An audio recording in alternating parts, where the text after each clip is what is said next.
all their money selling bread during the war to England, and they're really passionate about grassland conservation in Canada, and probably one of the largest funders of prairie conservation, private funding. So with that funding proposal, we were able to attract a grant from the foundation, about $1 million over 5 years, to create the prescribed fire exchange.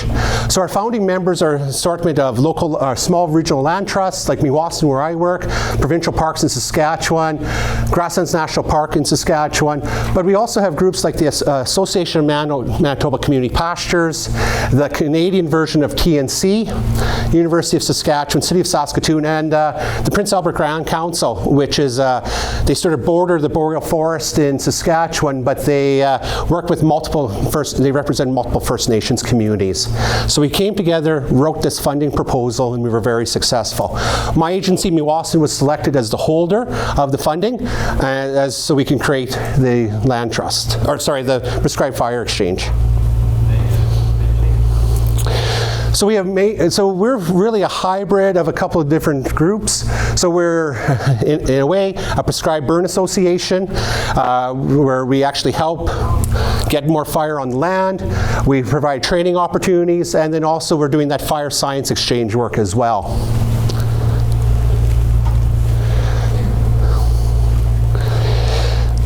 So we started building the prescribed fire network. So in Saskatoon, where I'm from in Saskatchewan, my agency's been burning for 30 years with the City of Saskatoon and the University of Saskatchewan and a few other partners. And so we started formalizing those relationships. It was, in the past, it was, hey, I'm burning today, do you guys want to come and help? So now we've set up mutual aid agreements. With our funding, we've actually set up a shared equipment cache. We decked out a trailer last year with a UTV and a water delivery system. This spring, we just actually this last week decked out another trailer. And the intention is to share this equipment across the 3 Prairie provinces. And our goal is to actually have a third one within the next year as well. So we have one position in each province. Also, we've started standardizing prescribed fire templates, and we actually used a lot of the material from here in the United States. Carol and Laurie have been great advocates for us and great supporters with the Great Plains Fire Science Exchange, and without their support, we wouldn't be able to be where we're at today. So we were able to get a lot of this information and then Canadianize it for us. We put a few A's in there and a few boots. And maybe a polar bear in the corner. But also we started developing different mechanisms as well, including monitoring protocols. May Elsinger here, who works for Agriculture Canada out of Manitoba, helped us develop a monitoring protocol. And then we also developed an infield readiness checklist. Also, one of the things that we're doing as a fire exchange is providing opportunities to do some peer review of prescribed fire plans across the prairies.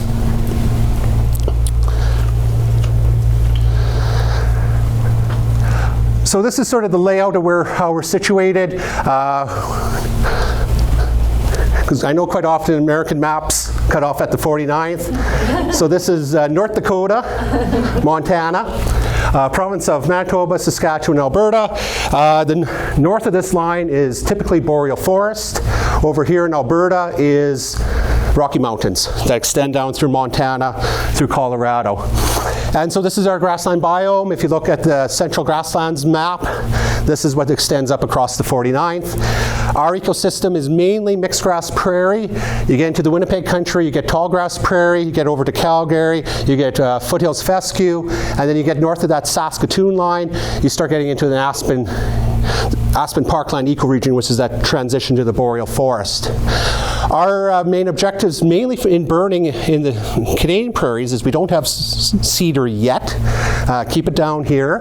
We're actually fighting trembling aspen, which quite a few people told me that's actually a rare species in a few states. For us, it's actually our biggest concern. We're losing a lot of acres to trembling aspen in a lot of community pastures. Also, buckbrush is one of our other goals. Kentucky bluegrass, smooth brome grass are some of the other species we're trying to control with fire. This is a map of showing where the burns that we've started in the last 18 months. Saskatoon, you can see, is a real big hot spot. Around southern Manitoba, tall grass prairie, south of Winnipeg. This year we did a burn this spring with a big ranch in southern Alberta, and first time fire has been brought back to that landscape since the 1880s. So I'll talk a little bit more about that. There's always a delay here. There we go. So just some picture of some of the burns. This is the one in Alberta in the foothills where we showed up to help them with the burn. The top picture there is the city of Saskatoon with the Saskatchewan River flowing through it. This was actually a burn of my colleague Moira with the city of Saskatoon. This was her first burn as incident commander. She had been burning with us for about 4 years, and so with the Prescribed Fire Exchange she was able to take the reins and lead a burn right in the middle of the city. So in terms of training, we borrowed, and maybe stole from several different groups to create our own manual for grassland fire on the Canadian prairies. There was a lack of information on specific grassland fire in Canada. So we put together a manual, and now we have a course with the University of Saskatchewan that's available online, and the intention is to provide training opportunities for landowners, First Nations communities, conservation agencies as well, to give you that basic primer to be on a holding team on a prescribed burn in the Prairie, Canada. We've set together a series of different workshops. So we've done quite a few in-classroom sessions with different conservation groups the last year, and also some in-field training. And then this fall, we're going to be launching our first Canadian Treks. And we're going to be hosting it in Saskatoon in late October. And Cody back there has offered to come and help us out. Hopefully we don't have winter showing up yet, but that's sort of our peak burn. We have 2 peak burn windows in Saskatchewan, sort of April 1st to May 1st, and then October 1st to whenever the snow flies around Halloween. So we're hoping to pull off our first Treks as well. Just a picture of some of the classroom sessions and outdoor discussions. Also, we do fire science and communications. So we've developed a website. We're working on a project with Dr. Roy Vera, who's here with the University of Saskatchewan, and he's pulling together a fire research database for prairie fire research. Part of that research is actually going to go to Canadian wildfire, and in Canada our red book has only 2 classes for grass, 1A, 1B, which is matted or unmatted grass. And so we're going to be working with Canadian wildfire to revamp that up with better data to include grassland ecosystems. We've started communications with everyone across the prairies. We do a weekly fireside chat. Also CIFC, which is our Canadian Interagency Forest Fire Center. We're part of their science committee. They've asked us to be involved. And then also we're working on other materials as well, like different children's books tied directly to prairie grasslands. So, pre-prescribed fire exchange. The challenge we were having in Canada was a lot of groups, there was a few small groups doing prescribed burning, but it was really ad hoc. There was only a couple agencies that actually had active funded programs. Our National Park Service, Parks Canada, had dedicated staff and funding to deliver prescribed burn programs. Some of the provincial wildfire crews were doing prescribed burns, but it was only if they were available during the off-season, early in the spring or late in the fall. One of the challenges was there was no access to training courses. The only training courses that were available were really through Parks Canada or through CIFC, and not available to landowners or conservation groups or Indigenous communities. So there was no access to training. Actually, a few of my colleagues with Canadian Wildlife Service was actually coming down to the States for training opportunities. And also there's no standardized requirements in Canada as well. A lot of agencies were missing their burn windows. I know Parks Canada and Grasslands National Park hasn't pulled off prescribed burn in 6 years because they just never hit their windows, but they also never had the trained staff to pull off a burn when they were able to. Also, a lot of agencies, their burn bosses were old retired guys. They were worked career wildland fire. They were retired, and then when they left, there was no one to replace them. So there was a little bit of local knowledge sharing. So like in the Saskatoon region, we were sharing information amongst ourselves, but not with the broader prescribed fire community. I think a few people have been talking about insurance. My agency, we have to pay about $17,000 a year in insurance to conduct prescribed fires. I guess if you convert that to Americans, about $12,000 a year. But it is a limiting factor for a small conservation authority. And then the research, there's been a lot of research done at the University of Alberta, University of Saskatchewan over the years, showing the need for prescribed fire to maintain those northern mixed grass prairies.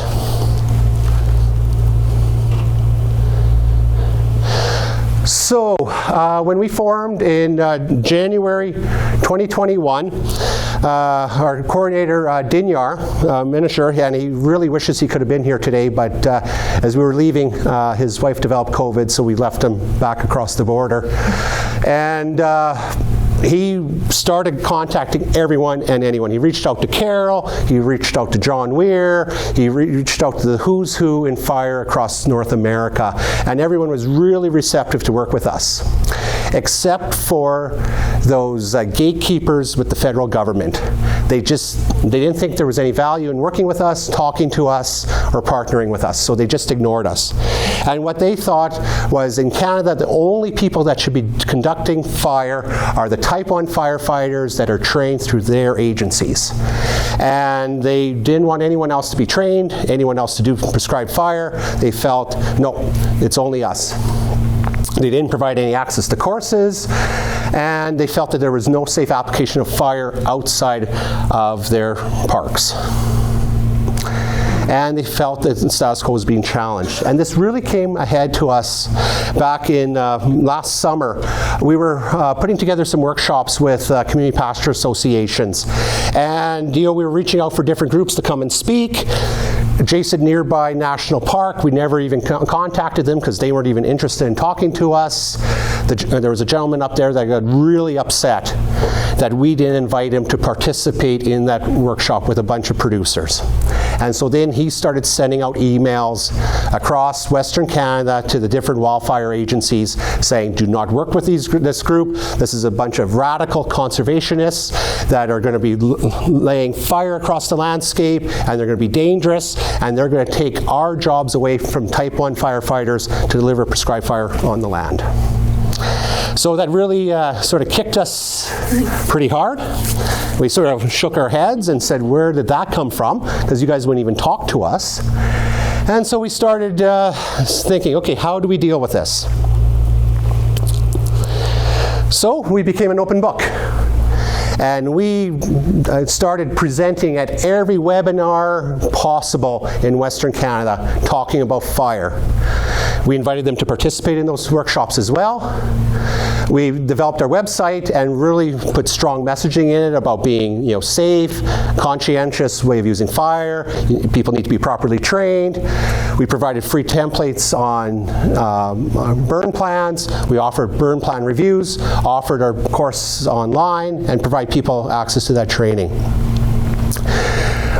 We had our materials reviewed by leaders in prescribed fire, and not just leaders in Canada, but in the United States as well. We shared our manual, we sent it down, asked for feedback to just get that positive reinforcement that what we're hoping to do is right. We went to the Canadian Interagency on Forest Fire and asked them for any help. Can you help us, or can we work together? And they came back to us and said, can you help us develop a database on grassland fuel systems for us? Because we have limited, we're forest fire people, we don't know anything about grassland ecosystems. Can you help us build a database on that fine fuel? And we secured funding and a researcher, and we're working away on that. So then we started asking for one-on-one conversations with all levels of stakeholders, those naysayers as well, their bosses as well, and started that communication process. We started those fireside chats. We started inviting the different government agencies in Saskatchewan and Manitoba to participate with our landowner workshops. So we were inviting the Ministries of Agriculture and Environment and the Lands Branch, which manages the Crown lands or the federal lands, to participate in the workshops, and we were getting really good uptake. And actually, our courses and our webinars, majority of the people that are a lot of the people that are attending are government employees. And then there's a new association forming, the Western Canadian Wildland Fire Association. They're just being formed, and they've brought us to the table to be part of the founding partners on that group. So this is how we're dealing with some of those naysayers. The treks that we're hosting in October, the biggest naysayer asked if he can join us and participate in the training, because one of his colleagues in Banff, Alberta, went to a trek, loved it so much, so he wants to participate. So hopefully we can turn him to be supportive. Municipal, it's always a challenge in burning. Moira and myself in the city of Saskatoon, I know Winnipeg does a lot of prescribed burns. The cities keep, here in the States, same thing. The cities keep expanding into our natural areas, and we have to maintain our grasslands through fire. And so how do we do that, right? And the neighbors sometimes squawk, and how do we do that, right? So one of the things that we did was we developed the burn association model. So here in Saskatoon, we did a mutual aid agreement between all the partners. We have 5 different agencies that have signed on this MOU. So not just Saskatoon, the City of Saskatoon, Meewasin, and the university, but also Saskatchewan Parks, the Nature Conservancy of Canada. We signed on together, and we're burning together officially in the city to deliver safe fires around Saskatoon. If you go to our booth, we have actually a lawn sign that we've developed. So when we do a burn, it's placed there, and it tells people information about why we're doing a burn, sends them to the website, and builds that public trust. We started inviting the local fire department to join our prescribed burns, and they've been sending their trainers out to join us with the burn, and one of the deputy fire chiefs participated in a burn with us last year. And one of the things we want to show is a success by not smoking out the neighbors. Moira pulled off a burn last fall. I still don't know how she did it. Between 2 condos on either side, smoke right down the middle. And there was a lady who was a naysayer for a couple years. She didn't say anything afterwards. She was complaining a little bit that I don't think the grass is going to grow back. I don't think she complained this year once it greened up. So it's dealing with those naysayers. Landowners and ranchers. So this is a long article in a small town rag. You can see annual meeting of the Stockgrowers Association brings up setting fire at Matador to perfectly good grazing lands. It really sensationalized. You can see dead grass and dead birds and big plumes of smoke. There was a plan to do a burn by by Parks. They wanted to do a burn on their land. And someone got upset, and they created a whole community of upset people. My friend Michelle was at the meeting, and he pretty much got tossed out of the community. So what do we do? So we started working on local workshops. Pasture associations in Saskatchewan started requesting for us to come and talk to them about fire as a management tool to deal with their trembling aspen problem.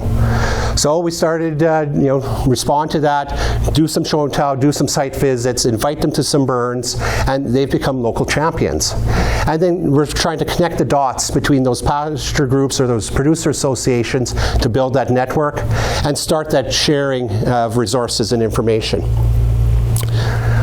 We have a ranch in southern Alberta in the foothills south of Calgary. It's part of the Calgary Stampede Ranch. The family that owns this ranch donated part of it to the Calgary Stampede. So this is one of the old ranches in Alberta that date back to the 1880s. They were having issues with willow and trembling aspen encroachment on their pasture lands. They participated with one of our burns last fall, took all their training courses. They pulled off a 400-acre burn this year. Neighbors were naysayers, said, oh geez, we can't do burns. They're still talking about the fire that occurred in 1997 in that area. And that was the tour 2 months later. 80 people showed up. Now the ranchers in that area want to set up a prescribed burn association. So it's just that show and tell and explain and work and develop those champions in that community.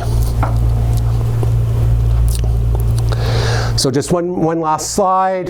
So some of the things that we're now doing. So we have an unofficial prescribed burn associations in Saskatoon and the foothills of Alberta. And then Manitoba actually has the mechanism there to bring burn associations together. We've developed our courses and workshops, and we're having those regular discussions. One of the challenges we have is insurance. We're trying to figure out the insurance question, the same as everyone in this room. And so that's something we're targeting. We have actually funding for research projects, which we're working on. And then, develop more training events and communications opportunities. So, we've done a lot of work in 18 months. And luckily, we're building on the foundation of what's occurred in the States. So if there's any time, I'd be happy to take any questions. So we do have a, sorry. No worries.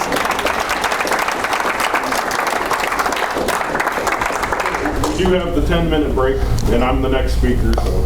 You got lots of. Me? Are First Nations people contacted, your network? Yeah. So we do have a relationship with the PA Prince Albert Grand Council, and they represent 10 First Nations communities. We've been trying to work with them, and each community is always hit and miss. It depends who you're talking to on the day.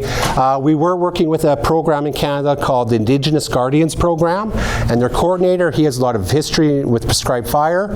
However, whenever we start working with him, he gets called out, and he works on wildfire during the summer months. So we're developing those relationships, but it takes time, right? So I think in the next couple of years, we're going to see some really positive relationships there. Okay, thank you, everyone. Awesome.